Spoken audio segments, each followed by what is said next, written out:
Every single day, you walk out that door. And somewhere in the back of your mind, you tell yourself a story.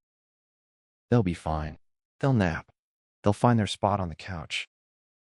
But what if that story you've been quietly telling yourself isn't what's actually happening on the other side of that door? What if the truth about what your dog goes through the moment you leave is more complex, more biological, and more moving than anything you've ever been told? Because science just answered that question, and when you hear it, everything changes. For years, when a dog showed distress after their owner left, the whining, the pacing, the destruction, experts had a label for it. Separation anxiety. They treated it like a flaw, like something misfiring inside a dog that was too attached, too needy, too sensitive. But a group of researchers started asking a completely different question. What if the distress isn't a disorder? What if it's data?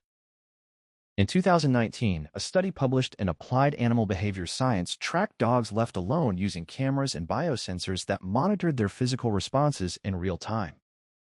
Within 15 minutes of the owner walking out the door, cortisol levels spiked, heart rate elevated, breathing shifted. But here's the part that changes everything. That physiological response wasn't random. It wasn't generalized stress. It was directed. It was the biological signature of a creature whose entire nervous system is tuned to one specific presence in the world. Yours. Your dog isn't broken when you leave. They're not being dramatic. They are responding, at a cellular level, to the most important thing in their life, walking out of the room. Now here's where it gets extraordinary. Your dog can't look at a photo of you and feel comfort from it. They can't replay a memory the way you can. They have no concept of a phone call. But they have something far more powerful than any of those things.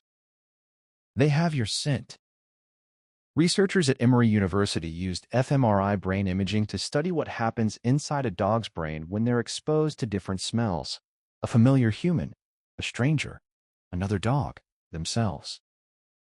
Only one scent consistently activated the caudate nucleus, the region of the brain associated with reward, pleasure, and positive emotional anticipation. Not food, not another dog, not even their own smell. Yours.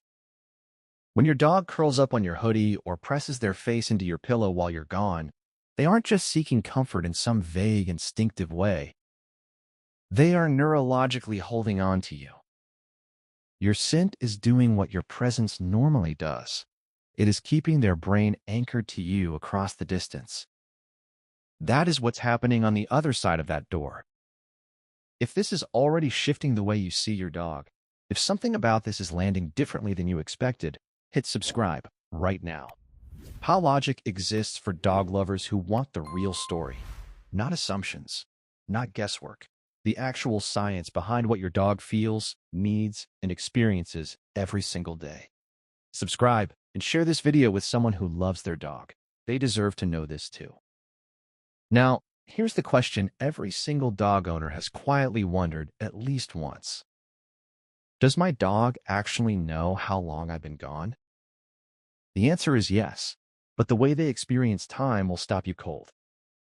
Researchers at Stockholm University studying animal cognition found that dogs do track the passage of time, but not the way we do. For us, time feels short when we're occupied and unbearable when we're idle. For dogs, the research suggests something different is happening. The longer the separation, the more pronounced the emotional response at reunion, regardless of what the dog was doing in between, regardless of whether they slept or paced or played.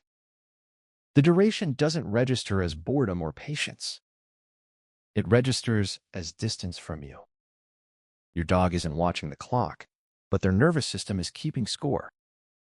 Every hour you're gone isn't just time passing, it's depth being added to the relief they'll feel the second you walk back in. They are not waiting passively. They are accumulating you. Drop a comment right now and tell me, when you come home, where is your dog waiting? By the door? At the window? On the couch? And how long were you gone? Tell me. I read every single one. You've come home to this.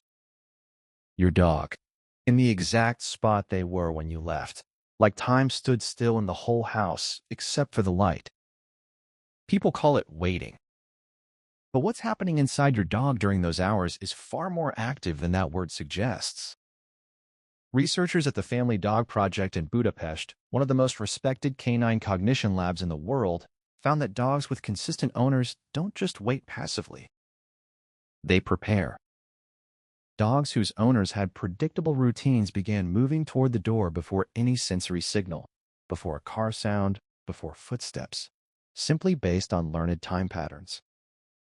Their bodies started the reunion before their senses confirmed it was coming. And here's what makes this finding remarkable: that anticipatory behavior appeared only for the primary attachment figure.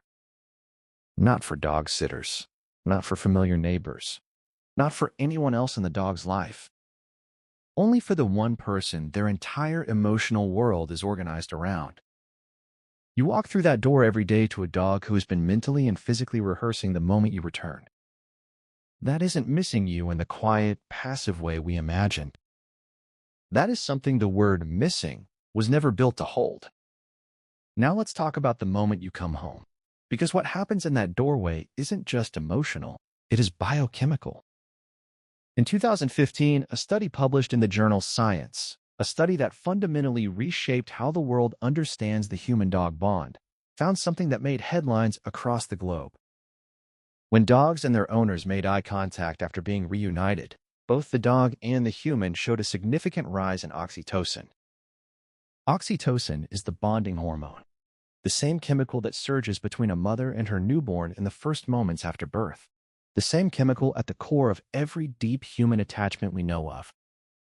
And your dog releases it the second they see your face come through that door. Think about what that means. After hours of elevated cortisol, after holding on to your scent, after their body quietly tracking every minute of your absence, the moment you appear, their brain releases its most powerful bonding chemical. And yours does too.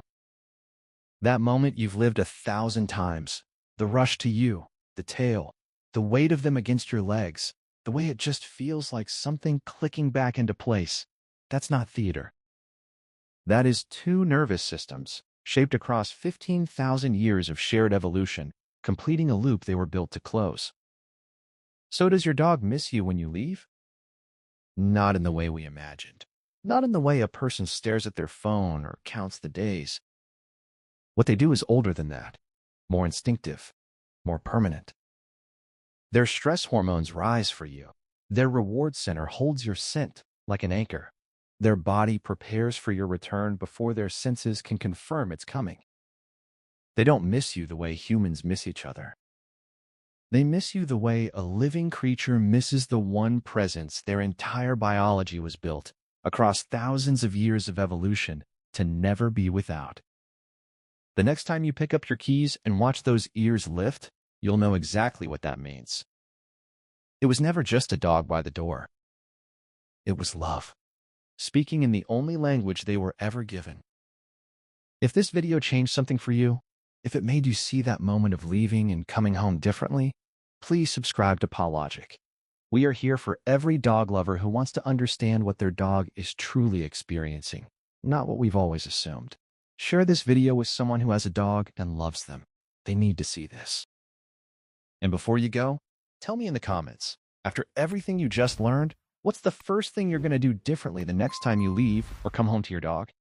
Even one small thing. I want to know. And I'll be reading every response.